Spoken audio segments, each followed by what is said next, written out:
Buenas tardes, amigos y amigas, bienvenidos a este martes de ciencia en su programa favorito, Cada Familia una Escuela.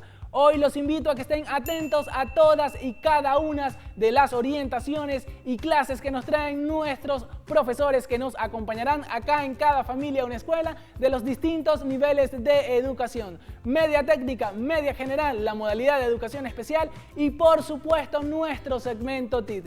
Pero antes es necesario que recordemos y también reforcemos las medidas de bioseguridad. Acompáñenme. El lavado frecuentemente de nuestras manos con agua y jabón, el uso correcto del tapabocas o mascarilla, evitar las aglomeraciones manteniendo un distanciamiento físico saludable. Y si salimos de nuestra casa, debemos llevar alcohol o gel antibacterial y así estaremos contribuyendo en la no propagación de la COVID-19. Y lo mejor, amigos y amigas, se cuidan ustedes y nos cuidamos nosotros. ¿Y qué les parece si me ayudan a postear estas medidas en nuestras redes sociales? Por supuesto, porque nuestra plataforma 2.0 está totalmente activa con tan solo un clic. Pueden seguirnos a través de las redes sociales de nuestro programa, por Instagram como Cada Familia una Escuela y por supuesto nuestro canal de YouTube Cada Familia una Escuela Oficial para que no se pierdan ninguna de nuestras programaciones que hacemos con amor y cariño para toda nuestra gran familia venezolana. Ahora sí, los invito a que me ayuden a dar inicio a este martes de ciencia acá en su mejor programa educativo. Vengan, acompáñenme.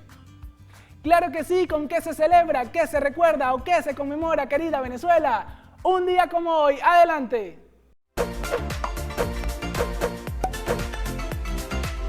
8 de febrero, muere Cristóbal Mendoza. El 8 de febrero de 1829 fallece en Caracas José Cristóbal Hurtado de Mendoza y Montilla, político y abogado venezolano, el primer presidente de Venezuela tras la declaración de independencia respecto del Imperio Español.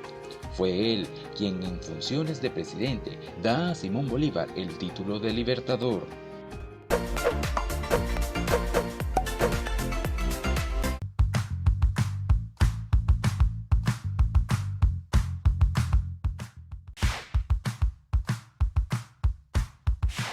Buenas tardes, les damos nuevamente la bienvenida a Cada Familia una Escuela. Les habla su profesora de Ciencias, Biología y Ciencia de la Tierra, profesora Cleidis Hernández. Mis queridos chicos de primer año, todas las semanas anteriores estuvimos hablando de la parte de nutrición. ¿De qué vamos a conversar hoy? Hoy vamos a conversar en relación a lo que es una dieta balanceada que debemos tener nosotros como estudiantes para que nuestro cuerpo esté bien nutrido y buen funcionamiento. Hablamos, si recuerdan, del trompo alimenticio, ¿verdad? Recuerdan ese trompito que tenía cada uno de los grupos de alimentos que nosotros debemos consumir. Vamos a recordarlos, ¿cuáles eran? Estaba el primer grupo que correspondía a los cereales, ¿verdad? Tenía los granos, luego teníamos la siguiente franja que estaba constituida, ¿por qué? Por las frutas, que las frutas y las verduras debemos incluirlas en nuestra dieta. Posteriormente teníamos la siguiente franja. ¿Qué representaba esa franja? Las proteínas. Tenemos la proteína que viene ¿de dónde? De la leche que consumimos, de los huevos, de la carne, del pescado. Todo ello nos produce a nosotros bienestar para nuestro funcionamiento. ¿De qué? De cada uno de los órganos y las células de nuestro cuerpo. ¿Qué otro grupo teníamos nosotros que habíamos visto en nuestro trompo? La parte de los azúcares, que ahí tenemos que tener mucho cuidado porque no podemos consumir mucho azúcar. ¿Por qué? Porque esto nos puede producir alguna enfermedad en las arterias que corresponde a la diabetes. Entonces, debemos de eliminar de nuestra dieta ¿qué? El refresco, que nos encanta muchísimo, sobre todo el refresco rojo. Ese tiene mucha azúcar. Entonces, ¿qué debemos hacer para consumir azúcar? Hacer jugos de frutas y le colocamos un poquito de azúcar. Otro de los grupos que nosotros vimos anteriormente era que las grasas y los aceites, pero no es que vamos a comer fritura, es agarrar una tajada y freírla con mucho aceite, no, nosotros vamos a consumir las grasas y los aceites, pero naturales, el aceite vegetal, que nos permita nutrirnos, que nos permita a nosotros tener una dieta balanceada y que esa dieta balanceada nutra nuestras células. ¿Estamos claros, mis niños? Entonces tenemos que tener en nuestra dieta todos los grupos. Aparte de eso, ¿qué más dijimos la vez pasada? Que debemos consumir agua, 8 vasos de agua mínimo debemos consumir. ¿Para qué? Para que nuestro cuerpo tenga un buen funcionamiento, realizar ejercicio. El sedentarismo es malísimo, ¿por qué? Porque no nos permite a nosotros activar nuestras células. Entonces, mis niños, ¿cuál es el aprendizaje de hoy? Debemos de incluir cada uno de los grupos de alimentos que tenemos en nuestro trompo alimenticio, debemos de incluirlos en nuestra dieta para que nuestra dieta sea balanceada. ¿Ok? Ahora vamos con nuestros niños de estudiantes de segundo año. ¿Ok? ¿De qué vamos a hablar hoy, mis muchachos? Hoy vamos a hablar de los órganos de los sentidos. ¿Por qué? Porque todas las actividades que nosotros realizamos diariamente, nosotros las realizamos porque vamos a percibir los estímulos ¿de dónde? Del ambiente. Y esos estímulos del ambiente, ¿quién los va a captar? Nuestros órganos de los sentidos. Eso lo venimos viendo desde que estamos en primaria. ¿Cuáles son los órganos de los sentidos? Vamos a enumerarlos, mis muchachos. Tenemos el sentido del tacto, ¿ok? Ese sentido del tacto que lo podemos ver aquí en la lámina, ese sentido del tacto está constituido por 2 capitas que van a ser la epidermis y la dermis. En esa dermis, que es la capa más interna, nosotros vamos a tener allí unos corpúsculos táctiles. Ustedes dirán ¿qué son esos corpúsculos? Van a ser cada uno de estos que estamos aquí viendo y van a ser el de Krauser, el de Meissner, el de Ruffini, Pacini, Meckel. ¿Qué función van a tener cada uno de estos corpúsculos que nosotros tenemos allí en la dermis? Ellos van a captar cada una de las sensaciones que están en el ambiente. ¿Cuáles son esas sensaciones? La sensación de textura, la sensación de frío, la sensación de calor, ¿ok? ¿Qué más podemos captar nosotros? Cuando nosotros nos pasamos una tela por las mejillas, ¿verdad? O nosotros tocamos algo que está áspero, cada uno de esos corpúsculos se van a activar. Igualmente, el corpúsculo de Meissner va a captar también varias sensaciones, como van a ser las sensaciones de qué va a ser. Si nosotros nos pinchan con una aguja, ¿qué va a pasar? Inmediatamente retiramos la mano. ¿Por qué la vamos a retirar? Porque sentimos dolor. ¿Y quién lo va a captar? Cada uno de estos corpúsculos que nosotros vamos a ver allí. Otro de los órganos de los sentidos que tenemos es el sentido del gusto, muy importante, ¿ok? Que este sentido del gusto va a tener unas papilas, que esas papilas van a ser la filiforme, calciforme y filiforme, que son las encargadas de percibir cada uno de esos sabores que nosotros vamos a consumir. ¿En dónde están esos sabores? En cada uno de los alimentos, ¿ok? Por ejemplo, aquí podemos ver en el sentido del gusto, en la parte trasera vamos a captar el sentido amargo. Cuando nosotros probamos un limón, uy, no, inmediatamente se nos produce insalivación. ¿Por qué? Porque es amargo y allí se va a activar estas papilas que van a estar aquí en la parte posterior de la lengua. Luego vamos a tener a los lados, al borde, vamos a tener esas papilas que van a captar el ácido y estas van a estar a ambos lados de la lengua. ¿Y quién los va a captar? Las papilas fungiformes, ¿ok? Luego vamos a tener en la parte frontal de la lengua vamos a tener la que va a captar el sentido dulce. Siempre que nosotros probamos una chupeta, ¿verdad? Nosotros nos la colocamos en la puntita de la lengua. ¿Por qué? Porque allí están las papilas que van a captar el sabor dulce. ¿Ok? ¿Qué pasaría si nosotros probamos una chupeta, la lavamos y luego la volvemos a probar? Ya no sería el mismo sabor, ¿verdad? Porque vamos quitando ese sentido dulce que está allí. Y luego tenemos un poquito más arriba, hacia la parte anterior, vamos a tener las papilas filiformes, que son las que se van a encargar de captar el sabor salado. ¿Okay? Cuando nosotros condimentamos mucho la comida y la probamos y decimos, uy, no, esto está muy salado. En Semana Santa, que nosotros comemos ese pastel de chucho, uy, que decimos, uy, esto sí está salado. Entonces, eso, ¿quién lo va a captar? Las papilas que se encuentran allí en nuestra lengua. Entonces, ya podemos ver la importancia que tiene el sentido del gusto. Vamos con el sentido del oído. El sentido del oído es muy importante. ¿Por qué? Porque primero, él va a estar formado por 3 partes: el oído externo, el oído medio y el oído interno. El oído externo está formado por el pabellón de la oreja y el conducto auditivo externo. Luego vamos a tener la cadena de huesecillos, los canales semicirculares, el tímpano, muy importante, que es el que capta el sonido, ¿ok? Y posteriormente nosotros aquí vamos a tener cada una de la cadena de huesecillos, el martillo, el yunque, el estribo. ¿Qué importancia tiene el oído? Allí se va a encontrar la endolinfa y allí nosotros vamos a tener la parte de manejar nuestro equilibrio. ¿Con quién? Con el cerebro, ¿ok? En el cerebelo es la que se va a encargar de mantener el equilibrio de nuestro cuerpo. Es muy importante mantener una higiene en nuestros oídos, limpiarnos los oídos, no escuchar a volumen tan alto la música. ¿Por qué? Porque eso va perdiendo, ¿okay?, nuestras fibras y va a permitir que nuestro oído se vaya agudizando. Estamos allí. Ahora vamos con el sentido del ojo. ¿Okay? El sentido del ojo va a estar constituido por varias estructuras, que entre esas estructuras va a estar la estructura del iris, la córnea, la pupila, la esclerótica, el humor acuoso, el humor vítreo. Vamos a tener unas glándulas anexas, ¿okay?, que es la glándula lacrimal. Vamos a tener unos órganos que nos van a proteger. ¿Cuáles creen ustedes que son esos órganos que nos protegen nuestro ojito? Tenemos las cejas, que se encuentran en la parte superior del ojo, ¿okay?, que permite retener el sudor y que no entre al ojo. Tenemos las pestañas, ¿okay?, las glándulas de meionio, y todos estos órganos van a proteger a nuestro ojo. ¿Okay? Entonces es importante nuestro ojo. ¿Por qué? Porque si nosotros no los cuidamos, ¿qué le puede pasar a nuestro ojo? Existen varias enfermedades que van a producirse en el ojo, como serían, ¿cuáles recuerdan ustedes? Está la miopía, está el astigmatismo, ¿qué más está? Está la catarata, que le da generalmente, dicen a las personas, a las personas mayores, y así sucesivamente. Otro de los órganos de los sentidos que tenemos es el sentido del olfato, que es muy importante. Cuando tenemos gripe, ¿qué pasa? Es el primero que se afecta, ¿verdad?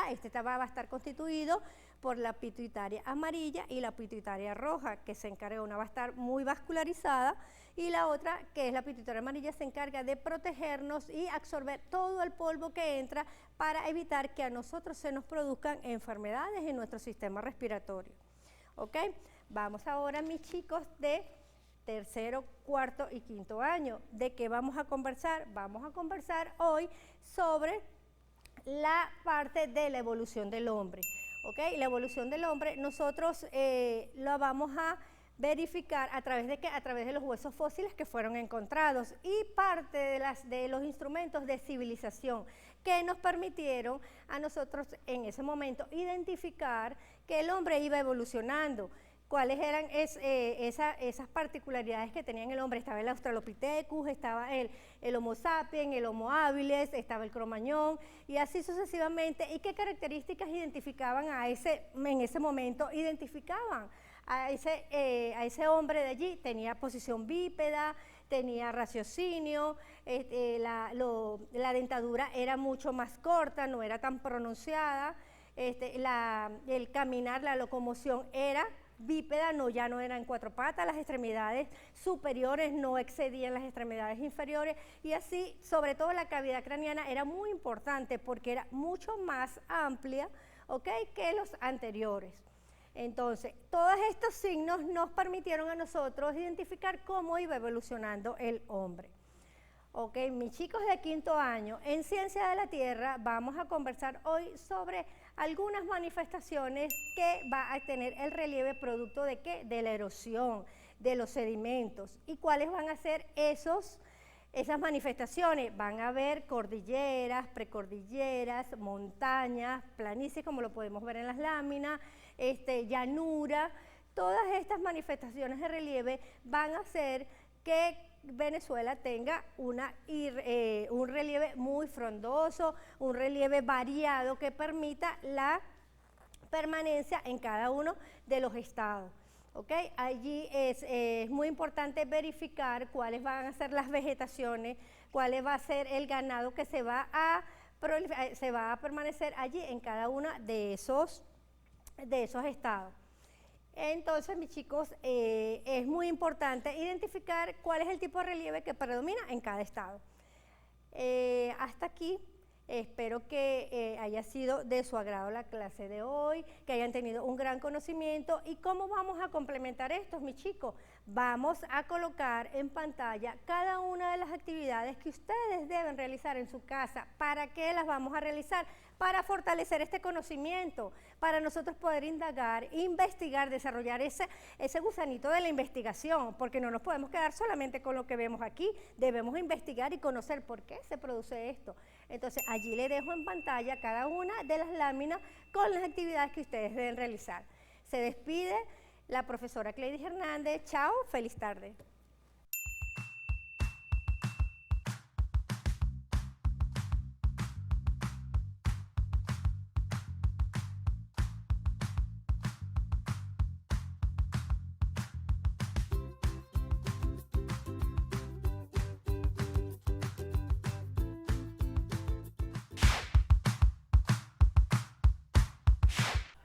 Muy buenas tardes, bienvenidos a su programa Cada Familia una Escuela.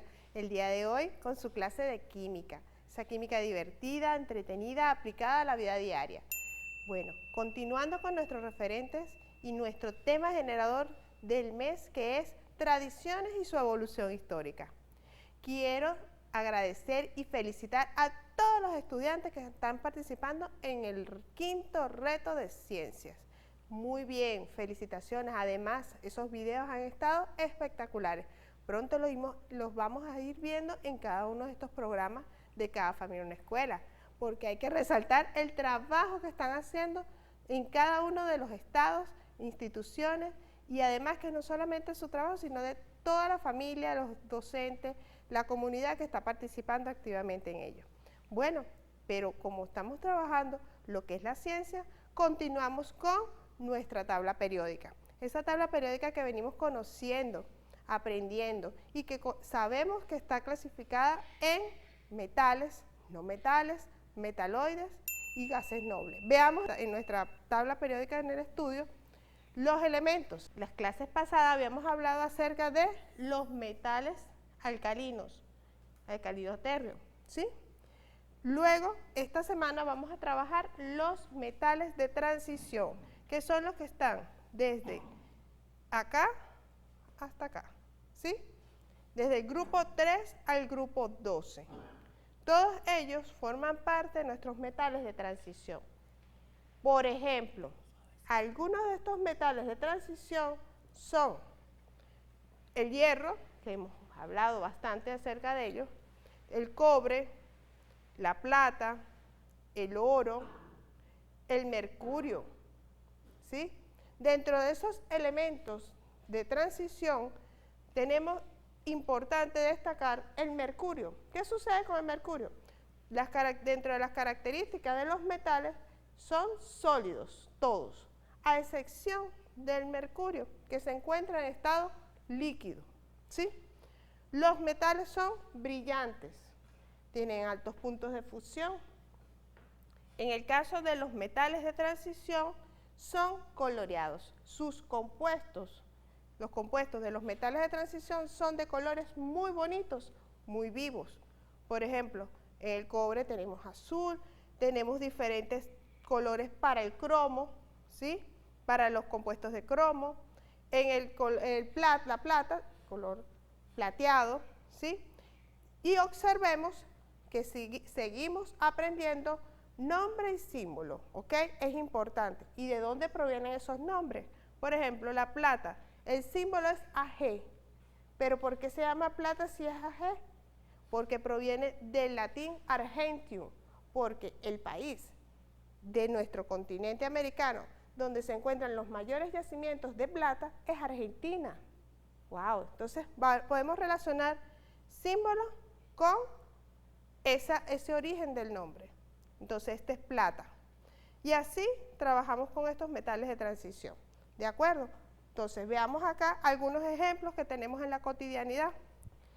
Cobre. ¿Dónde encontramos cobre?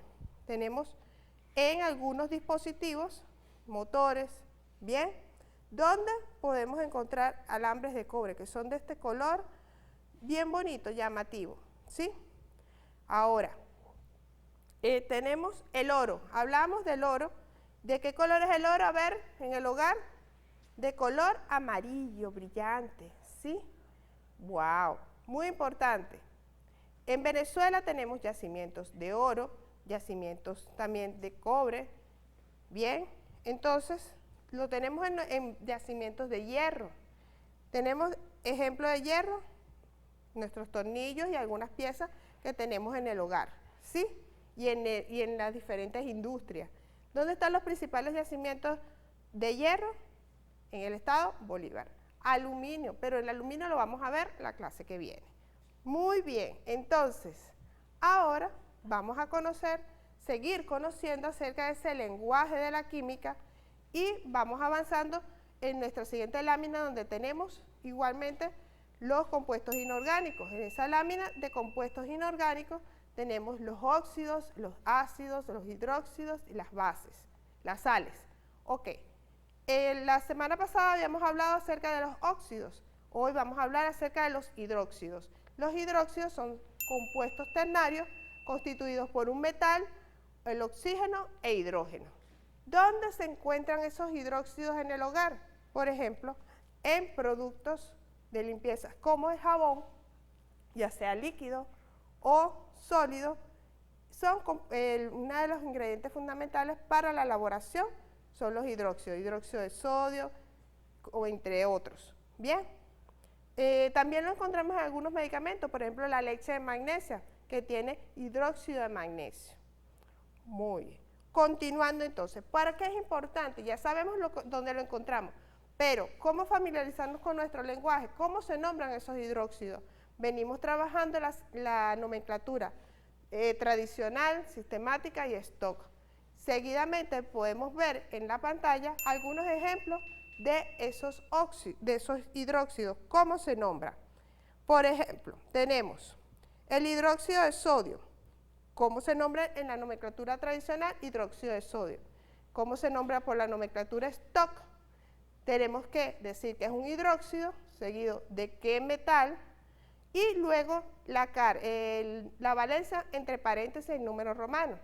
La nomenclatura sistemática, vamos a decir cuántos grupos hidroxi tiene. Por ejemplo, si es 1, es monohidróxido de monosódico, ¿sí? Entonces, ahí vemos algunos ejemplos relacionados acerca de los hidróxidos. Igualmente, ustedes pueden consultar en la página web del Ministerio del Poder Popular para la Educación, donde están cada una de nuestras clases, y pueden ampliarlos, los ejemplos, los ejercicios, para que tengan mayor profundidad al respecto. Igualmente, con nuestra colección Bicentenario, de tercero, cuarto y quinto año, ustedes pueden encontrar la información y los referentes que estamos abordando en cada una de estas clases. Para quinto año, vamos a continuar igualmente con la nomenclatura de compuestos orgánicos. Esta nomenclatura de compuestos orgánicos, el día de hoy nos corresponde hablar acerca de los alquenos y los alquinos. Las clases pasadas habíamos hablado de los alcanos, que eran carbono, una cadena carbonada, ¿sí? Vemos en pantalla algunos ejemplos, pero cadenas carbonadas unidas a través de un enlace sencillo. Eso son los alcanos. Los alquenos unidos a través de un enlace doble y los alquinos a través de un enlace triple. Es decir, que la terminación ano va a ser para los alcanos, la terminación eno para los alquenos y la terminación ino para los alquinos. Muy bien, entonces, ojo con eso, vamos a practicar, vean en pantalla cada uno de los ejemplos que se mencionan, ¿sí? Y además, como les dije, en la página web vamos a tener referencia acerca de algunos ejemplos y ejercicios que pueden practicar de esto que les acabo de mencionar. Por último, no podemos dejar de mencionar nuestras actividades evaluativas, que es una forma de reforzar cada uno de estos referentes en sus hogares, además ponerlo en práctica. Ojo, las actividades no lo tomen como algo obligado, háganlo con agrado, porque en la práctica, con la práctica se hace al maestro. Muy bien, entonces, veamos, para tercer año, tenemos, elabora un tríptico acerca de 4 metales de transición, incluya símbolo, origen del nombre, imagen del elemento y uso. Para cuarto año tenemos elabora un tríptico acerca de 4 hidróxidos metálicos y no metálicos que incluyan nombre de compuesto, fórmula, imagen del compuesto y uso.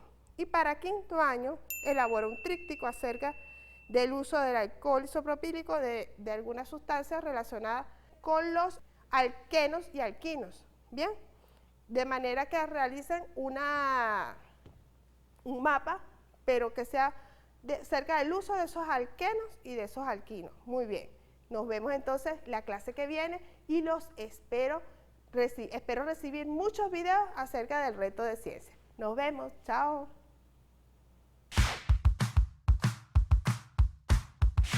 Buenas tardes, familias venezolanas. Bienvenido a tu espacio Cada Familia, una escuela. Quien les habla, el docente Carlos Méndez, especialista en física, como todos los martes acompañándolos a esta familia hermosa venezolana en este pequeño aprendizaje que hoy vamos a obtener. Y el día de hoy estaremos hablando sobre el movimiento rectilíneo uniformemente variado. Ya hemos trabajado los tipos de movimientos, su trayectoria, cómo describimos el movimiento, a través de quién lo podemos identificar, ¿cierto? Yo les decía en casa, les decía a toda mi familia y en casa, pendiente, de que ese movimiento, quien me lo describe, es la trayectoria. Y a su vez, con el trazo de la trayectoria, yo puedo obtener los diferentes elementos y puedo aplicar el estudio a los diferentes elementos del movimiento. Ustedes dirán, profe, ¿qué diferencia hay entre el movimiento rectilíneo uniforme y el movimiento rectilíneo uniformemente variado? En el movimiento rectilíneo uniforme es un estudio que se puede hacer en nuestra vida cotidiana, cuando nos desplazamos en cualquier espacio de nuestro hogar, ¿okay? Pueden ser en la sala, si nuestra casa es un solo nivel, un solo piso, ¿okay? En otros estados, como en los estados Zulia, en el estado Barinas, Apure, que la mayoría de sus extensiones son planas, podemos decir que los desplazamientos de los automóviles, de los objetos, son en un movimiento rectilíneo uniforme, ¿bien? Y que sus elementos pueden ser estudiados de acuerdo al estudio y los puntos que vamos a tomar como referencia. A diferencia del movimiento rectilíneo uniformemente variado, es el estudio donde la rapidez varía según el tiempo que se va desplazando y su aceleración es constante. Bien, este tipo de movimiento en nuestra vida cotidiana lo podemos hacer en nuestra casa. Si nuestra casa es de 2 niveles, 2 pisos, ¿verdad? Tenemos escaleras, ya ahí cambia, porque el desplazamiento no va a ser rectilíneo. En los estados, en los Andes venezolanos, Mérida, Trujillo, Táchira, donde tenemos esas, y aquí nuestra ciudad capital, donde tenemos ese movimiento o esa trayectoria de algunas montañas que nos puedan describir dicho movimiento. Fíjate, lo que le acabo de explicar, en teoría, el movimiento rectilíneo uniformemente variado tiene 3 características principales, pendiente en casa, no es que son las únicas. En la colección Bicentenario pueden investigar todas las características que ustedes puedan tomar dentro en el estudio del movimiento rectilíneo uniformemente variado. Tenemos como principal la línea recta. ¿Qué nos identifica esta línea recta? Nos quiere decir que su trayectoria siempre será una línea recta, un movimiento rectilíneo. Por ejemplo, usted acaba de decir que eso varía. Pues sí, ya le voy a explicar por qué. La segunda característica del movimiento rectilíneo uniformemente variado es que su rapidez disminuye en función del tiempo. Bien, y la tercera característica es que dentro, del estudio de movimiento rectilíneo uniformemente variado, se pueden estudiar y recorrer diferentes distancias, intervalos de tiempo. Ejemplo, yo puedo decir acá que este es un segmento, un punto A, un punto B y un punto C. Y que entre ambos hay una distancia diferente.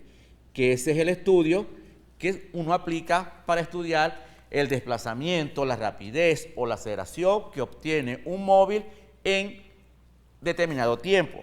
Fíjense, acá les presento las ecuaciones de movimiento rectilíneo uniformemente variado, con el cual ustedes se van a apoyar para resolver las actividades que se asignará el día de hoy. Tenemos que la distancia también se puede conocer, coloqué la D, pero también podemos conocer la distancia como X.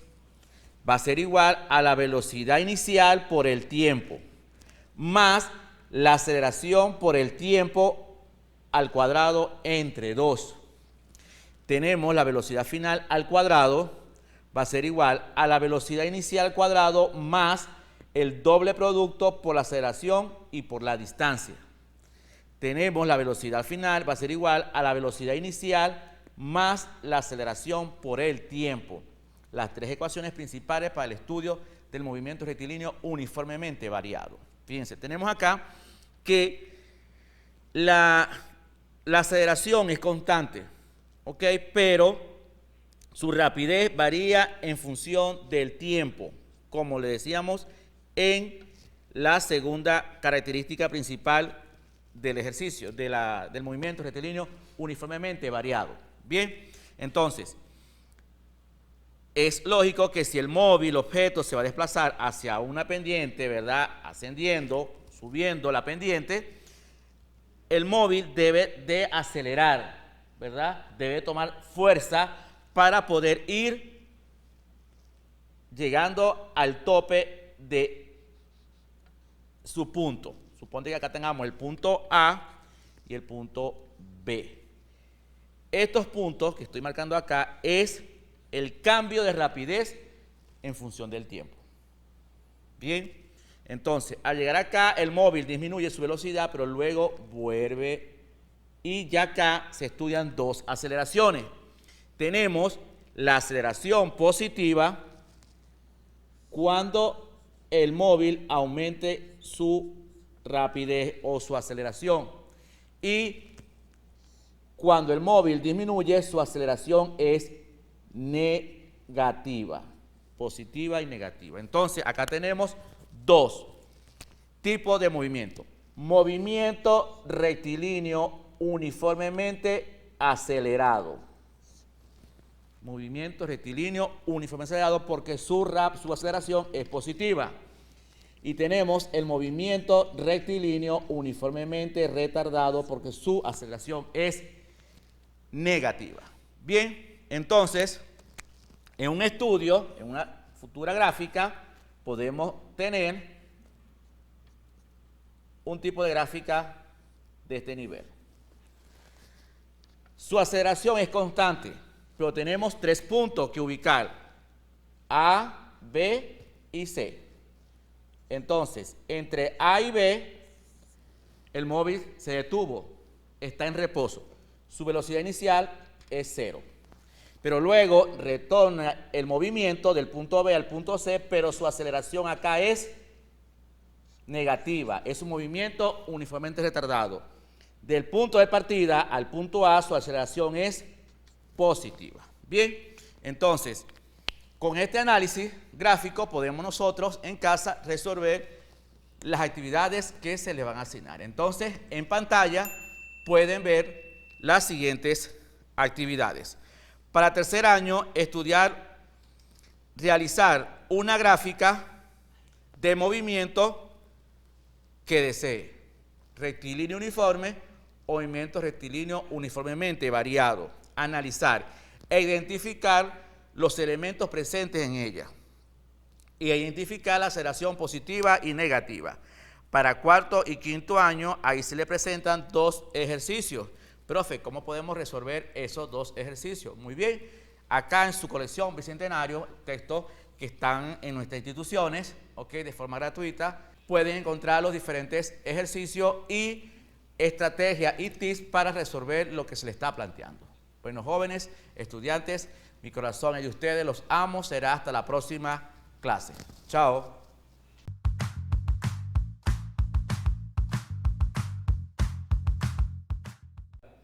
Feliz y bendecido día, familia venezolana. Es un placer estar nuevamente con cada uno de ustedes a través de la pantalla de Vive TV. Mi nombre es Sarina Herrera, profesora de Educación Especial, y en el día de hoy estaremos dando algunas adaptaciones, orientaciones, recomendaciones dirigidas a los estudiantes del nivel de media, nuestros estudiantes integrados en el nivel de media, y por supuesto para los participantes de los talleres de educación laboral. En el día de hoy, el docente del área de formación de física trabajó lo correspondiente al movimiento y cómo resolver cada uno de los problemas según el tipo de movimiento. Al respecto, es muy importante que el estudiante tenga un buen nivel de lectura y de comprensión lectora. ¿Por qué es tan importante? Porque de ello va a depender de que al momento que el estudiante realice la lectura del problema, pueda identificar, por un lado, el tipo de movimiento y por el otro, identifique cuáles son las fórmulas que requiere a partir de los elementos, es decir, a partir de cada uno de los elementos efectivamente de la fórmula que le esté dando el problema para poderlo resolver. De lo contrario, si el estudiante no tiene una buena comprensión, este proceso se va a hacer cuesta arriba. Antes de continuar entonces, vamos a ver las palabras claves en lengua de señas venezolana a cargo de la profesora Yolibel Aponte. Hola familia, el día de hoy tenemos las siguientes palabras claves en lengua de señas venezolana: física, movimiento, lectura, comprensión, investigación,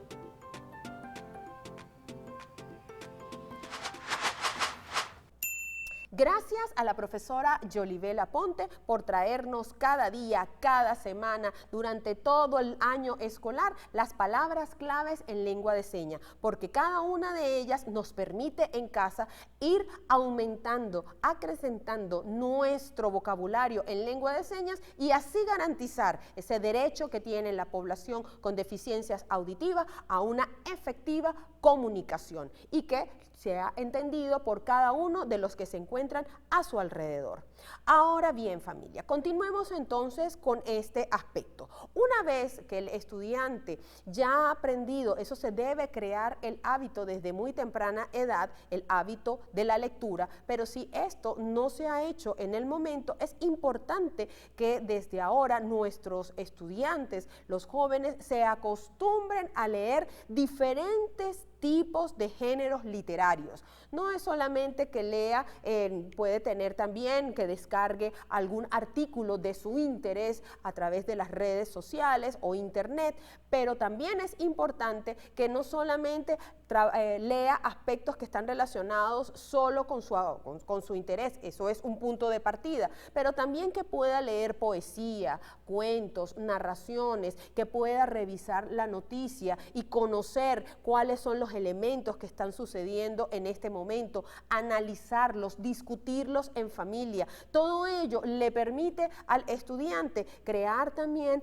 una idea propia acerca de lo que está sucediendo, analizar, poder comparar, y todos estos elementos son necesarios al momento de realizar no solo las actividades de física, como los problemas que se plantean en el día de hoy por el docente del área de formación, sino también aquellos problemas que se presenten en otras áreas como lo es matemática, química, que también presentan una serie de problemas en donde el estudiante debe identificar los elementos necesarios para resolver ese problema, cuáles son los elementos que el problema le está dando, cuáles son las fórmulas que necesita utilizar, cómo debe despejar esas fórmulas para obtener el resultado. Es decir, que es un proceso de análisis. No basta con aprenderse de memoria los procedimientos. Eso lo hemos dicho en otras áreas de formación y lo recalcó hoy en el caso del área de formación de física. Es importante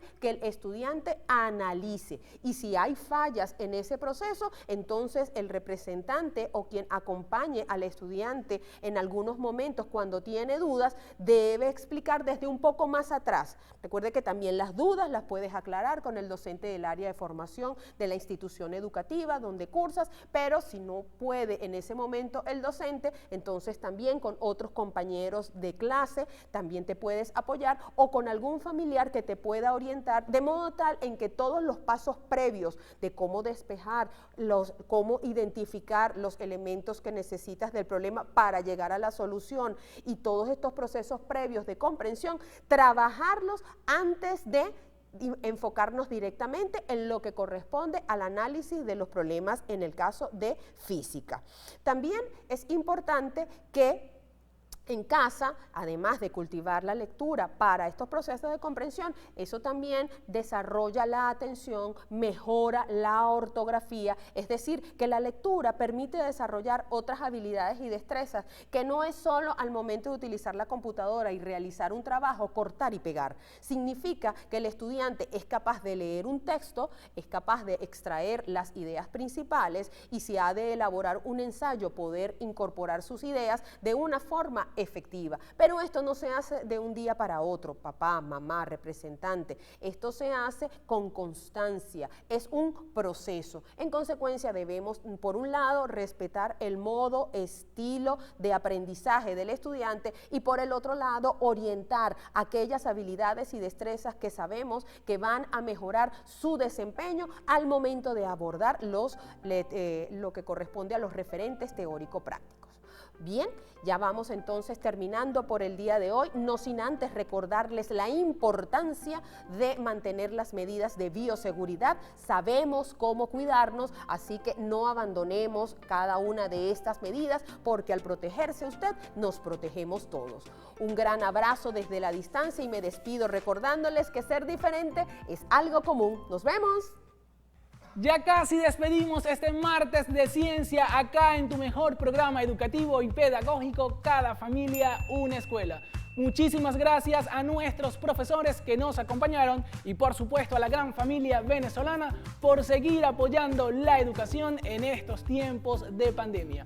Y ya casi nos acercamos al final de nuestra programación del día de hoy. Pero antes es necesario que recordemos nuevamente esas medidas de bioseguridad. Acompáñenme. El lavado frecuentemente de nuestras manos con agua y jabón, el uso correcto del tapabocas o mascarilla y sobre todo, amigas y amigas, mantener un distanciamiento físico saludable. Recuerden que con ello estaremos contribuyendo en la no propagación de la COVID-19 y además de sus variantes. Y así nos estaríamos cuidando nosotros y además también ustedes. Seamos multiplicadores de lo positivo, mi querida Venezuela. ¿Y qué les parece si estas medidas las posteamos en nuestras redes sociales? Claro que sí, porque nuestra plataforma 2.0 está totalmente activa con tan solo un clic.